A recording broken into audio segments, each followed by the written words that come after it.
네, 오늘의 말씀은 마태복음 2장 19절에서 마태복음 3장 12절까지 말씀입니다. 우리 함께 읽겠습니다. 헤롯이 죽은 후에 주의 사자가 애굽에서 요셉에게 현몽하여 이르되 일어나 아기와 그의 어머니를 데리고 이스라엘 땅으로 가라. 아기의 목숨을 찾던 자들이 죽었느니라 하시니 요셉이 일어나 아기와 그의 어머니를 데리고 이스라엘 땅으로 들어가니라. 그러나 아켈라오가 그의 아버지 헤롯을 이어 유대 임금됨을 듣고 거기로 가기를 무서워하더니 꿈에 지시하심을 받아 갈릴리 지방으로 떠나가 나사렛이란 동네에 들어가서 사니 이는 선지자로 하신 말씀에 나사렛 사람이라 칭하리라 함을 이루려 함이러라. 3장 1절 그때 세례 요한이 이르러 유대 광야에서 전파하여 이르되 회개하라 천국에 가까이 왔느니라 하였으니 그는 선지자 이사야를 통하여 말씀하신 자라. 일렀으되 광야에 외치는 자의 소리가 있어 이르되 너희는 주의 길을 준비하라 그가 오시기를 곧게 하라 하였느니라.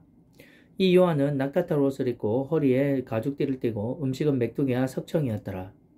이때 예루살렘과 온 유대와 요단강 사방에서 다 그에게 나와 자기들의 죄를 자복하고 요단강에서 그에게 세를 받더니 요한이 많은 바리새인들과 사두개인들이 세례 베푸는 데로 오는 것을 보고 이르되 독사의 자식들아 누가 너희를 가르쳐 임박한 진노를 피하라 하더냐. 그러므로 회개에 합당한 열매를 맺고 속으로 아브라함이 우리 조상이라고 생각하지 말라.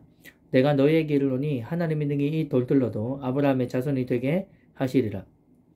이미 도끼가 나무 뿌리에 놓였으니 좋은 열매를 맺지 아니하는 나무마다 지켜 불에 던져지리라.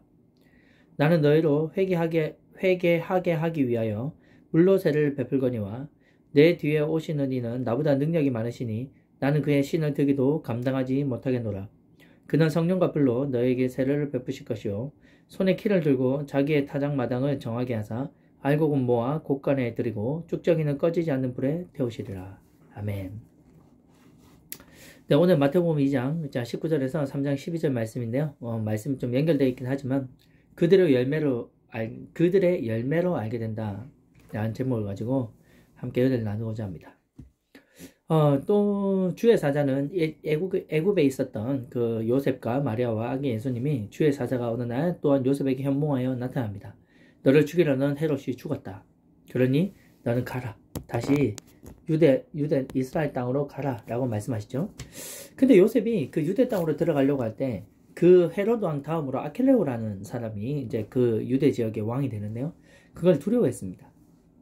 자, 두려운 마음이 있었을 때, 갑자기 또 그날 또 꿈에 지시하심을 받아서, 갈릴리 지방으로 떠나가게 됩니다. 유대는 남쪽에 있고요. 이스라엘 남쪽에 있고, 갈릴리 지역에는 이스라엘 땅의 북쪽에 있습니다. 북쪽에 위치해 있는 땅인데요.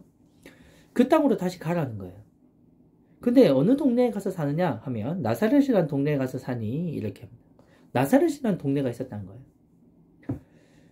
우리가 생각하기로는 그들이 거주한 땅은 원래 그들이 살던 땅, 그리고 유대 땅, 원래 그 땅에 거주하는 게 맞는 것 같은데 무서워하니까 하나님이 또다시 다른 데로 옮겨주시고 꼭 이렇게만 볼 수도 있다는 거예요. 그럼 우리가 좋으면 그 땅에 머물게 하시고 우리가 무서워하면 다른 땅으로 옮기시는 그런 하나님이실까요? 그렇지 않습니다. 하나님께서 모든 것을 이미 다 아시고 이미 예언을 다 하시고 하셨기 때문에 하나님은 이 모든 상황을 다 알고 계셨기 때문에 그들이 나사렛이라는 동네에 가서 살게 될 것을 이미 알고 계셨어요. 그래서 그들을 다시 지시하여 나사렛이라는 지역으로 요셉과 마리아와 아기 예수님이 그곳으로 가게 됩니다. 그래서 성경에 보면 너는 나사렛 사람이다. 예수님과 너는 나사렛 예수다. 이렇게 얘기하기도 합니다.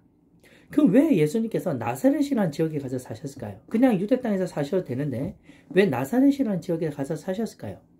나사렛이라는 지역에 그 나사렛이라는 뜻을 보니까 이렇게 되어 있습니다. 그 뜻이 어린 순이라는 뜻을 가지고 있습니다. 근데 이 표현이 어디에 그렇게 표현되어 있냐면 이사야서 11장 1절에 보면 이새의 줄기에서 한 싹이 나며 그 뿌리에서 한 가지가 나서 결실할 것이요 라고 말씀하십니다. 그러면 나사렛이라는 뜻이 뭡니까? 어린 순, 한 싹이란 이런 뜻입니다. 그렇다면 예수 그리스도께서 그 이새의 줄기에서 나오는 다윗의 혈통으로 이새의 줄기에서 나오는 한 왕이 나오시는데요. 그게 바로 결실을 맺게 된 게 그게 누굽니까? 바로 그게 예수 그리스도십니다. 그래서 이 말씀 예언한 그대로 어떻게 합니까? 나사렛이라는 지역, 싹 어린 순이라는 지역에서 살게 되고, 그래서 나사렛 예수라는 이름이 붙게 되죠.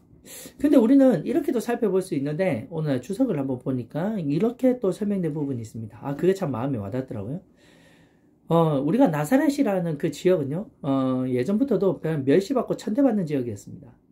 누군가에게 인정받는 어떤 지역이 아니었고, 그 지역이 아니었어요. 그래서 예전에도 보면 나다넬을 한 사람이 무슨 나사렛에서 무슨 선한 것이 나겠느냐, 이렇게 얘기할 정도로요. 나사렛에는 어떤 인물이 나거나, 어떤 뭐 선한 것이 나거나, 이렇게 할 수 없는 그런 지역이었던 것 같아요. 근데, 그 나사렛이란 그 지역이 꼭 어린 순, 싹이라는 그런 뜻이 있기 때문에 나사렛 예수가 됐을까? 또 한 번 더 생각을 해보니까 너무나 귀한 은혜가 있더라고요. 그 나사렛은 멸시와 천대를 받는 지역이었죠. 그럼 나사렛 예수는 무엇입니까? 그가 이 땅에 우리를 구원하러 오신 그 예수 그리스도, 우리의 구주 되신 그분은요, 이 땅에서 자기 백성들을 영접하지 않았을 뿐만이 아니라요, 멸시와 천대를 받으신 분이십니다. 그분은 우리의 모든 죄를 담당하시기 위해서 모든 영광을 버려두고요, 낮고 낮은 이 땅에 오셔서 사람들에게 섬김을 받고 인정을 받고 존경을 받은 것이 아니라, 그런 자기를 구원하러 온 그 구주, 자기 백성을 구원하러 온 그 구주를 자기 백성들이 알지를 못하고 영접하지 못하여 오히려 멸시하고 천대하고 조롱하고 비난했던 것입니다. 바로 이게 바로 우리를 구원하신 예수 그리스도, 우리의 구주가 되시고 왕이시라는 거예요. 우리가 이걸 다시 한번 더 깨닫게 됐을 때, 아, 나사렛이라는 그 지역에 사셨고, 나사렛 사람이란 게, 아, 이런 놀라운 기쁜 뜻이 있구나 하는 걸 깨닫게 됩니다. 우리가 이 땅에 살아가면서 누군가에게 영광과 칭찬과 물론 그리스도인으로서 칭찬을 받기도 합니다.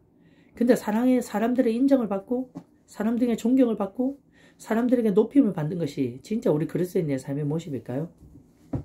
예수님의 삶을 보면 알 수 있습니다. 예수님께서 이 땅에 오셔서 인정받고 사람들에게 존경을 받고 정말 그 높임을 받으셨습니까? 그렇지 않습니다. 나중에는 십자가에 못 박을 할 때까지 그는 비난당하고 조롱당하고 엄청난 수치와 부끄러움을 당하셨어요. 왜냐하면 세상은 그를 미워했다고 성경은 기록하고 있잖아요. 그럼 이 땅에 오셨을 때 예수 그리스도를 미워하는 것이 너무나 이 세상은 당연했던 것입니다. 그렇기 때문에 우리 그리스도인들은요, 세상에서 칭찬을 받고 존경받아야 합니다. 하지만 우리는 또 때로는요, 세상으로부터 어떻게 합니까? 미움을 받고 핍박을 받게 됩니다. 세상은 하나님을 사랑하지 않기 때문에요. 사탄 마귀가 장악하고 있는 이 세상은요, 어떻게든지 하나님의 사람들, 하나님을 대적하게 되기 때문에 우리는 이 땅에서는 멸시와 천대를 받을 수도 있습니다. 하지만 그것은 이 땅에 사는 사람들의 어떤 시각에만 머물러 있는 것이고요, 하나님 보시는 시각 가운데는 그 사람은요, 복이 있습니다. 왜냐면요, 장차할 고난은 잠깐 있다가 없어질 거지만 그 다음에 찾아올 그 하나님의 영광은 내가 당한 그 고난과 좋게 비교할 수 없다고 성경은 기록하고 있거든요. 하나님께서 이 땅에 우리가 하나님 뜻에 따라 순종하며 살아가면서 미움과 비난과 때로는 멸시와 천대를 받는다 할지라도 내 안에 그분 예수 그리스도로 충만하게 되면 주님께서는요, 내가 이 땅에 당한 그 어떤 것과도 비교할 수 없는 놀라운 하나님의 영광으로 우리를 덮으신다는 사실을 믿으시기 바랍니다. 그런데 오늘 여기서 중요한 말씀을 한 가지 또 깨닫게 됩니다. 오늘 열매라는 단어가 이렇게 나오는데요, 하나님께서는 제한받지 않으신 분이십니다. 하나님은 누군가에게 제한을 받지 않으시고요, 어떤 것으로부터 제한을 받지 않으십니다. 그렇지만 그 하나님은요, 나는 스스로 있는 자다 하셨지만 하나님 스스로가 제한받고 제약을 받게 본인이 그렇게 하셨어요. 그게 뭡니까? 바로 말씀입니다. 하나님께서 구약부터 신약까지 66권의 하나님의 말씀을 주시면서요, 내가 이렇게 너희가 이렇게 순종하면 내가 이렇게 하겠다라는 언약과 약속을 주십니다. 근데 하나님은요, 그 말씀을 하셨다면 그 말씀을 믿는 자에게는 그 말씀 그대로 이루셔야만 하고 그 말씀 그대로 반드시 성취가 됩니다. 이게 바로 열매라는 거죠. 하나님은 스스로 제약 가운데 들어가셔서 그분이 하신 말씀대로 믿고 따르고 순종하는 자들에게는요, 하나님이 약속하신 그 모든 것을 주신다고, 하나님이 약속하신 그 모든 것을 이루신다고 약속하셨습니다. 그게 하나님께서 스스로 제약 가운데 있으셨던 거죠.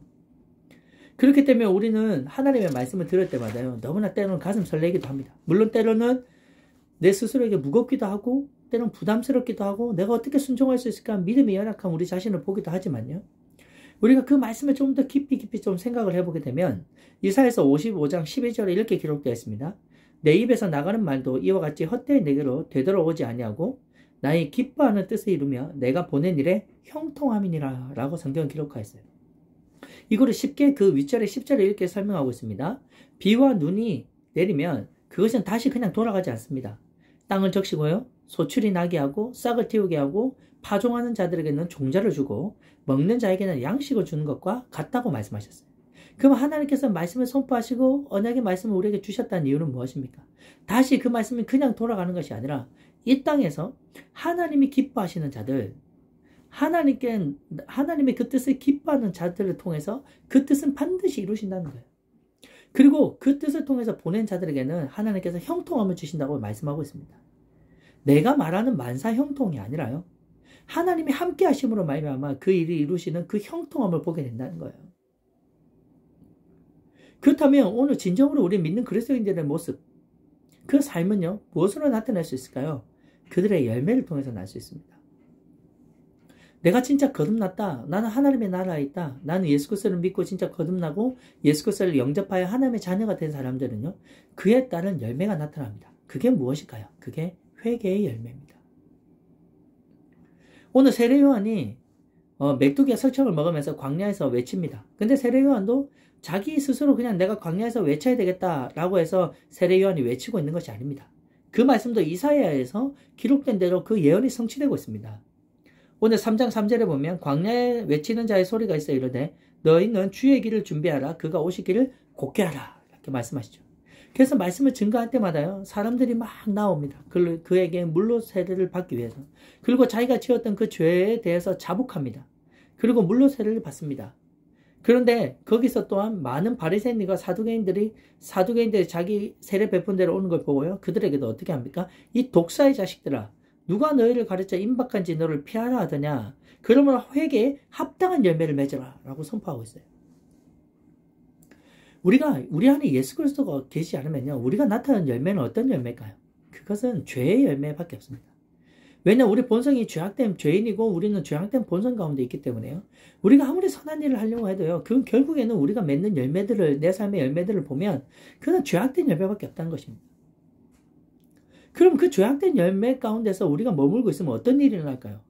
이미 나무 뿌리에는요, 좋지 못한 열매를 맺는 나무 뿌리는 이미 도끼가 있다고 성경은 말씀하고 있어요.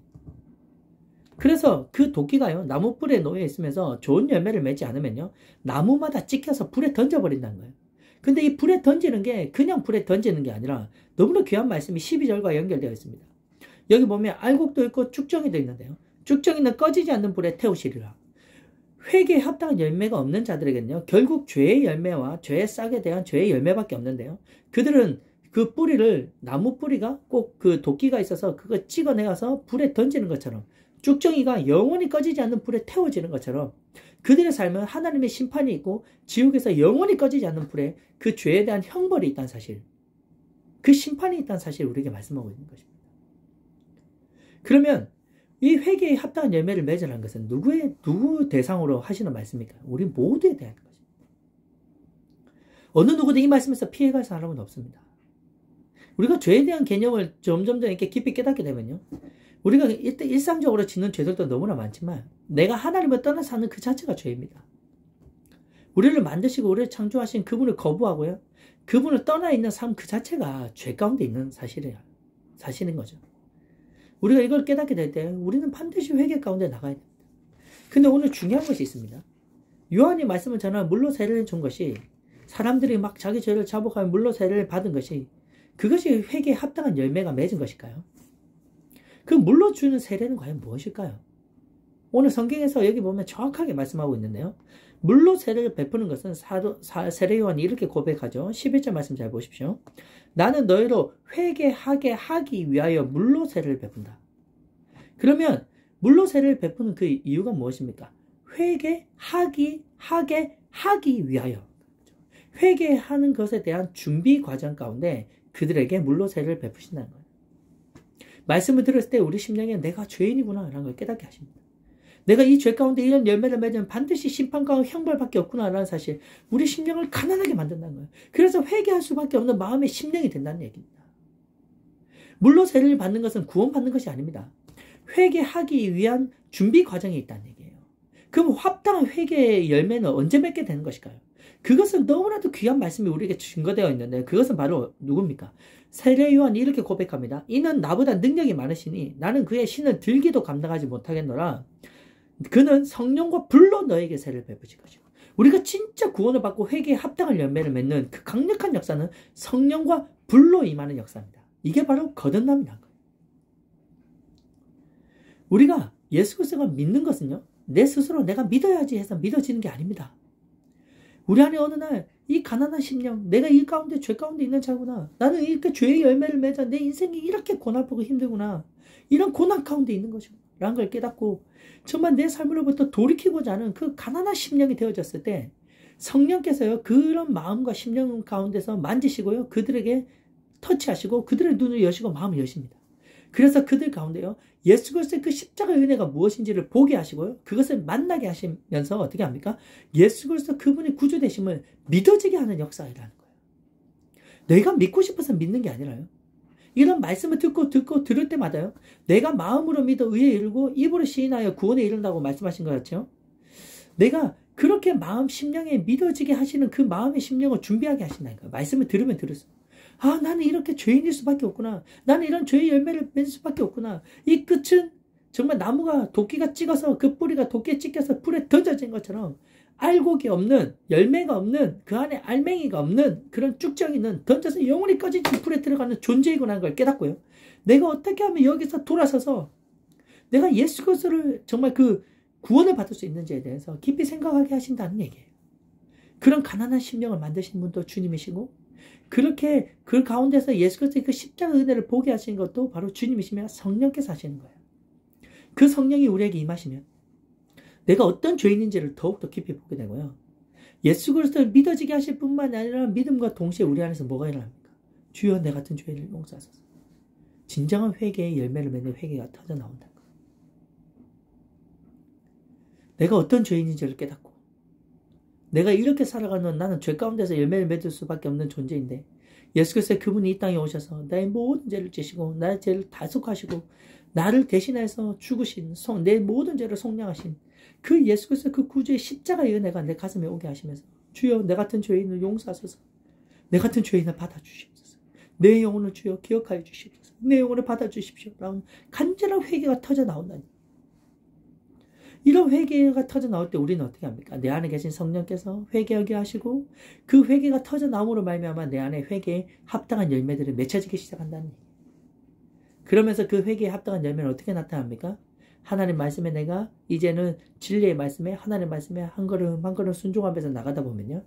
주님께서 약속하신 그 약속의 성취가 내 삶에 이루어지게 되고 그것이 합당한 열매 가운데서 우리에게 드러나게 된다는 얘기예요. 죄를 지었던 자들은 그 죄에서 떠나고 하나님의 합당한 사람으로서의 선한 삶으로서의 그리스도인 삶으로서의 살아가는 그런 놀라운 삶의 열매가 맺혀지게 된다는 것입니다.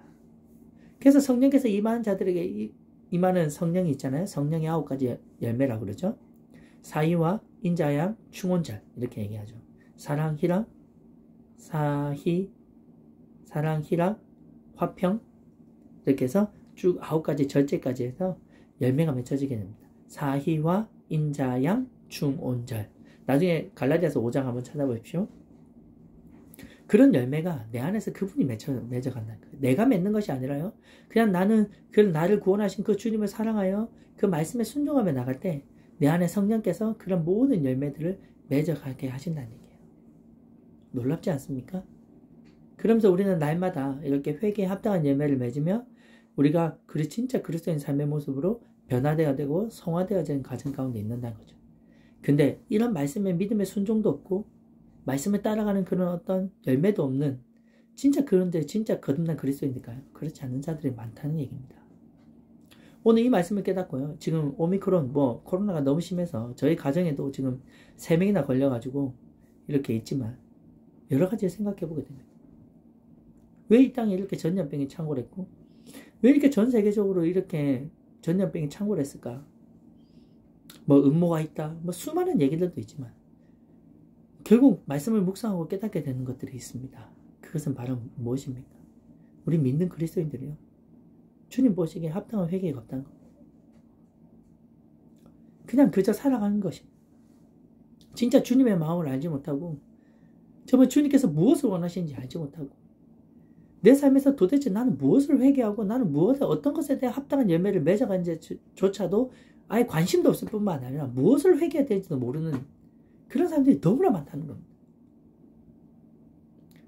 그렇게 죄 가운데 있으면서도 자기가 어떤 죄인인지조차도 인식하지 못한 채 살아가는 것입니다.